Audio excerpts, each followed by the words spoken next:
ಬಿಹಾರದ ಮುಖ್ಯಮಂತ್ರಿಯಾಗಿ ಬಿಜೆಪಿ ನಾಯಕ ಸಾಮ್ರಾಟ್ ಚೌಧರಿ ಇಂದು ಪ್ರಮಾಣ ವಚನ ಸ್ವೀಕರಿಸಿದರು. ಪಾಟ್ನಾದ ಲೋಕಭವನದಲ್ಲಿ ನಡೆದ ಪ್ರಮಾಣ ವಚನ ಸಮಾರಂಭದಲ್ಲಿ ರಾಜ್ಯಪಾಲರಾದ ಲೆಫ್ಟಿನೆಂಟ್ ಜನರಲ್ ಸೈಯದ್ ಲತಾ ಹಸನೈನ್ ಅವರು ಪ್ರಮಾಣ ವಚನ ಬೋಧಿಸಿದರು. जो विषय बिहार राज्य के मुख्यमंत्री के रूप में मेरे विचार के लिए लाया जाएगा अथवा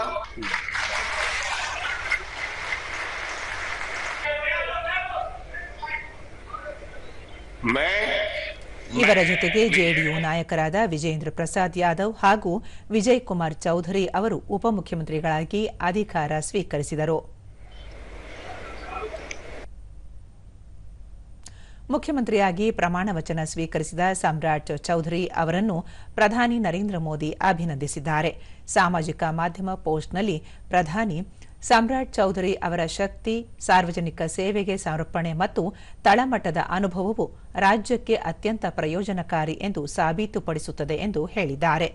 ಸಾಮ್ರಾಟ್ ಚೌಧರಿ ಅವರ ಸಮರ್ಥ ನಾಯಕತ್ವದ ಬಗ್ಗೆ ವಿಶ್ವಾಸ ವ್ಯಕ್ತಪಡಿಸಿದ ಪ್ರಧಾನಿ, ಬಿಹಾರವು ಜನರ ಆಕಾಂಕ್ಷೆಗಳನ್ನು ಈಡೇರಿಸುವುದರೊಂದಿಗೆ ಸರ್ವತೋಮುಖ ಅಭಿವೃದ್ಧಿಯ ಹೊಸ ಎತ್ತರವನ್ನು ತಲುಪಲಿದೆ ಎಂದು ಹೇಳಿದ್ದಾರೆ. ಇದೇ ವೇಳೆ ಬಿಹಾರದ ಮುಖ್ಯಮಂತ್ರಿಗಳಾಗಿ ಪ್ರಮಾಣ ವಚನ ಸ್ವೀಕರಿಸಿದ ವಿಜಯ್ ಕುಮಾರ್ ಚೌಧರಿ ಮತ್ತು ವಿಜೇಂದ್ರ ಪ್ರಸಾದ್ ಯಾದವ್ ಅವರನ್ನು ಪ್ರಧಾನಿ ಅಭಿನಂದಿಸಿದ್ದಾರೆ.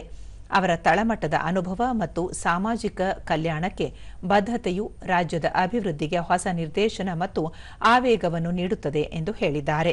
ರಾಜ್ಯವು ಉತ್ತಮ ಆಡಳಿತ, ಪಾರದರ್ಶಕತೆ ಮತ್ತು ಸಾರ್ವಜನಿಕ ಕಲ್ಯಾಣದ ಹೊಸ ಮಾನದಂಡಗಳನ್ನು ಸ್ಥಾಪಿಸುತ್ತದೆ ಎಂದು ಪ್ರಧಾನಿ ಹೇಳಿದ್ದಾರೆ.